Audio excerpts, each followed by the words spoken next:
L'application SolidWorks Simulation Professionnelle apporte de nombreux outils utiles pour le concepteur désirant vérifier la résistance de ses pièces et assemblages dans leurs conditions de fonctionnement. Explorons les modules et les outils auxquels vous avez accès avec cette licence. SolidWorks Simulation est un module complètement intégré à l'interface de SolidWorks. Regardons l'équerre de ce joint cardan. Créons une nouvelle étude statique, fixons l'emplacement des boulons et appliquons une force là où la manivelle et le joint seront placés. En quelques secondes, SolidWorks nous montre la déformation maximale de la pièce, ici négligeable, et la contrainte maximale. Il nous indique aussi le coefficient de sécurité en fonction du matériau choisi. Ici, nous restons bien au-delà de notre coefficient sécurité limite de 3. Pour dimensionner mes fixations, je peux également relever les forces de réaction sur les phases des perçages. La mise en données la plus simple n'est bien sûr pas la plus proche de la réalité. Si nous voulons diminuer le coefficient de sécurité acceptable, nous devons être capables de nous rapprocher des conditions réelles, par exemple en modélisant les fixations par boulon plus correctement. SolidWorks Simulation dispose de connecteurs de boulons qui nous permettent de simuler très simplement ces éléments sans avoir à les modéliser complètement, ce qui serait bien trop lourd pour ce type d'analyse par élément fini. Pour nous rapprocher encore plus du système réel, je peux bien sûr simuler mon assemblage complet. SolidWorks Simulation détecte alors automatiquement les contacts que je peux définir comme totalement collés ou comme simple contact avec glissement et frottement. Les connecteurs proposés par SolidWorks me permettent de remplacer par des éléments de simulation spécifiques les axes, clavettes, ressorts et boulons dont les normes standards me donnent la résistance. Non seulement j'accélère ma simulation, mais je peux alors récupérer les efforts de cisaillement, de flexion et de traction qu'ils subissent et dimensionner correctement leur taille et leur section. Tous les systèmes de fixation sont remplaçables par des éléments de simulation permettant de simplifier les calculs et l'analyse des résultats. Mais ce n'est pas tout. Lorsque l'on calcule de grandes structures mécano-soudées à base de tôle, comme ce séparateur de particules et son châssis, il est important d'utiliser les bons modèles éléments finis. Heureusement, SolidWorks se charge pour nous de transformer une tôle en élément coque et un châssis en élément poutre.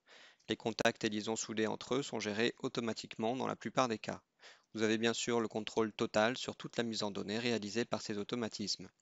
Ces types d'éléments vous permettent d'obtenir en quelques secondes les déformations de grandes structures et d'afficher les contraintes de Von Mises sur vos pièces. Les éléments poutres vous indiquent les différentes composantes des contraintes qu'elles subissent, axiale, flexion et torsion.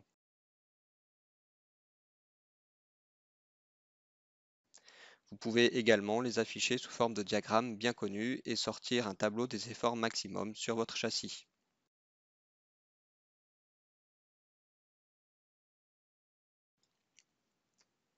Les éléments coques utilisés sur les tôles vous donnent les contraintes de membrane et de flexion nécessaires à leur validation. Comme pour une simple pièce, le dimensionnement de ce type de structure est rapide.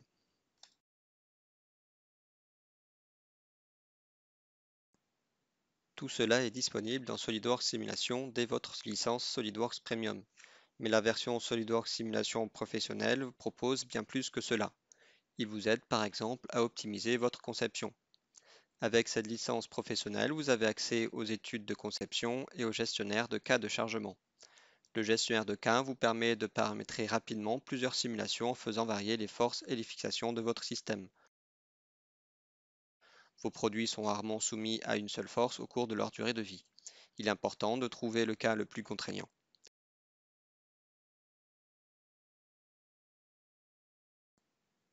Ici, nous soumettons une suspension à un scénario des véhicules à l'arrêt, en accélération continue sur route lisse, sur route carotteuse et en virage relevé.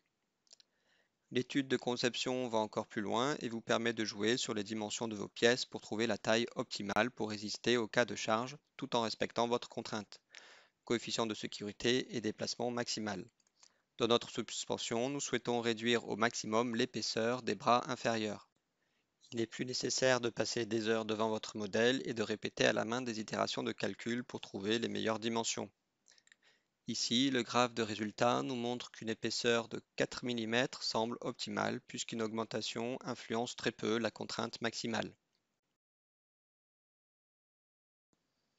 Cette manière d'optimiser est efficace lorsque l'on a déjà un design éprouvé et que l'on se concentre sur un ou deux paramètres. Mes simulations nous proposent une méthode radicalement différente pour obtenir la meilleure pièce possible, l'optimisation topologique. Regardons l'exemple de ce mécanisme d'ouverture de capot moteur de voiture. La plupart des bras ont été optimisés à la main en créant des poches pour alléger le modèle. Avec l'optimisation topologique, je vais repartir d'un bloc de matière complet qui représente tout simplement l'espace disponible pour ma pièce.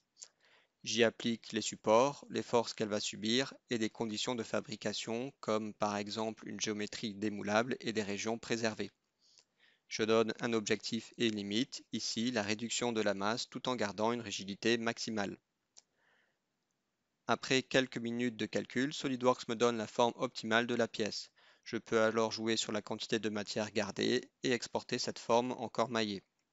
Je peux utiliser ce corps directement dans ma conception et l'imprimer en 3D ou redessiner la pièce avec les méthodes classiques pour l'envoyer en fabrication traditionnelle.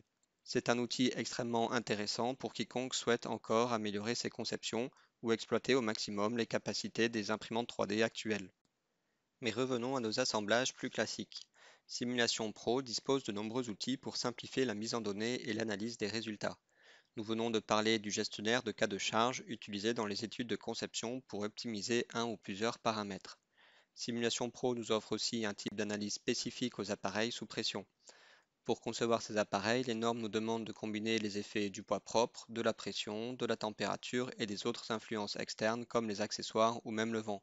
Ces effets doivent être combinés de façon linéaire ou quadratique avec des coefficients de sécurité et de cas de charge spécifiques. Ce type d'analyse nous facilite cette mise en données en permettant la combinaison quadratique et en facilitant l'application des coefficients de charge.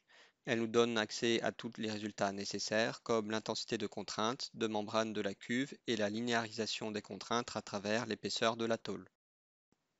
Simulation Pro nous offre aussi la transformation automatique des pièces de la toolbox en connecteurs boulons, nous faisons encore gagner du temps précieux et éviter des erreurs. Les assemblages boulonnés sont donc facilement traités avec SolidWorks Simulation.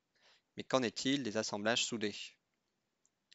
Les soudures sont habituellement modélisées par des contacts totalement collés et une analyse plus fine de ces connexions est souvent requise si l'on veut connaître la taille de la soudure nécessaire.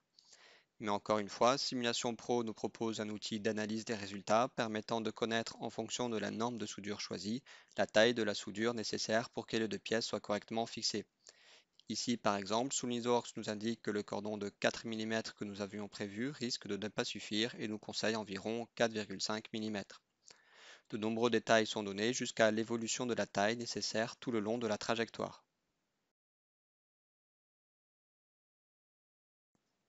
Simulation Pro offre aussi deux méthodes pour accélérer les calculs. La première, la sous-modélisation, nous permet, à partir d'une modélisation globale de l'assemblage, de simuler une partie seulement de cette structure en prenant en compte les résultats globaux, et donc de modéliser plus précisément la géométrie, les contacts et le maillage en gardant un temps de calcul raisonnable. Ici, nous avons découpé le coin de l'échafaudage pour pouvoir mailler finement le contact entre le châssis et le support. Ce maillage nous permet d'obtenir une valeur de contrainte exploitable dans cette zone et de valider cette pièce. La deuxième méthode est la simplification 2D, utilisable dans le cas de géométrie plane, extrudée ou axisymétrique. Elle accélère radicalement les temps de calcul et permet ainsi de lancer des simulations complexes au maillage très fin. Ici, nous simulions l'évolution thermique d'un joint de dilatation. Le soufflet a une épaisseur très fine et une géométrie complexe qui imposerait un maillage très volumineux en 3D. L'analyse axisymétrique 2D nous donne des résultats en quelques secondes dans l'hypothèse où la température varie elle aussi de manière axisymétrique. L'analyse thermique est d'ailleurs un type d'analyse supplémentaire disponible dans Simulation Pro. Elle permet de connaître l'évolution de la température de nos pièces au cours du temps en prenant en compte les phénomènes de conduction, de radiation et de convection simplifiés. Pour aller plus loin dans ce domaine et prendre en compte le mouvement des fluides, il faudra passer à SolidWorks Flow Simulation.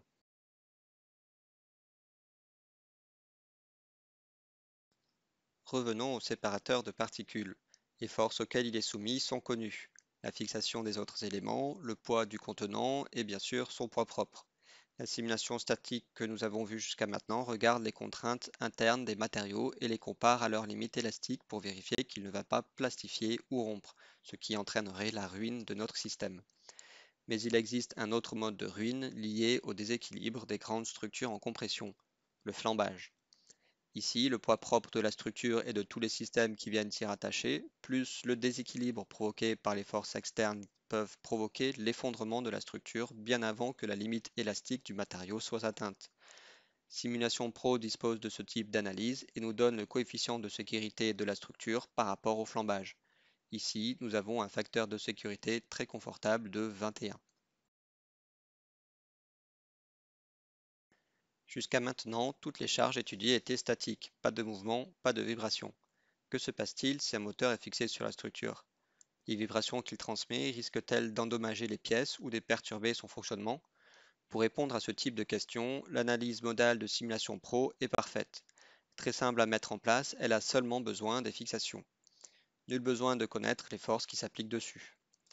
En retour, elle nous montre les fréquences propres, dites naturelles, et la forme que la structure va prendre si elle est soumise à ces fréquences. À ces fréquences-là, la structure va se déformer de plus en plus et solliciter très fortement le matériau et les fixations, bien plus qu'une force qui reste constante. Pas plus long qu'une analyse statique, l'analyse modale nous permet de dire que dans la plage de fonctionnement du moteur, entre 0 et 5000 tours minute, le châssis risque de vibrer vers 13 Hz, soit 780 tours minute, puis à 20 Hz, 33, 41, etc. Ce châssis n'est donc pas du tout adapté au support d'un moteur qui devra être fixé sur un autre système. En plus des vibrations, l'analyse modale nous permet de prévoir comment va réagir une structure lorsqu'elle est soumise à une force dynamique quelconque, en fonction de son orientation et de sa vitesse. Ici, par exemple, le mode 4 me dit qu'une force transversale arrivant environ 20 fois par seconde sur le haut du châssis va provoquer de grandes déformations. Pour avoir plus de détails et connaître l'amplitude et les contraintes du système soumis à ces forces, il nous faudra SolidWorks Simulation Premium et l'analyse harmonique. Les vibrations, le flambage, les forces statiques, les effets thermiques, tout cela est géré par SolidWorks Simulation Pro. Mais qu'en est-il des chocs dus à une chute par exemple? Ces forces très rapides de quelques millièmes de seconde ne peuvent pas être calculées par les analyses que l'on vient de voir. Pour cela, Simulation Pro nous offre l'analyse de chute. C'est une analyse spécifique qui se base sur les résultats de l'analyse modale pour prévoir les déformations et les contraintes dues à une simple chute. Nous donnons en entrée sa hauteur et sa direction. Pour notre exemple d'appareil photo, nous avions orienté la chute dans le cas le plus critique sur un coin de l'appareil et choisi une hauteur de 2 mètres. SolidWorks nous calcule sur une courte durée, juste après le contact avec le sol, la propagation de l'onde de choc en prenant en compte les matériaux élastoplastiques, les grandes déformations et les contacts avec séparation. Sur notre appareil photo, SolidWorks nous donne une contrainte maximale très localisée sur le coin de l'appareil à plus de 300 mégapascales. Le boîtier va sans doute plastifier à cet endroit-là, mais l'électronique et l'optique de l'appareil pourraient ne pas être impactés. Pour cela, nous pouvons regarder l'accélération maximale que ces composants subissent et comparer ces valeurs avec les spécifications vous données par le fournisseur. Pour répondre à cette question, nous avons placé des capteurs qui relèvent tout au long du calcul l'évolution de la contrainte et de l'accélération sur des emplacements spécifiques, ici autour de l'objectif.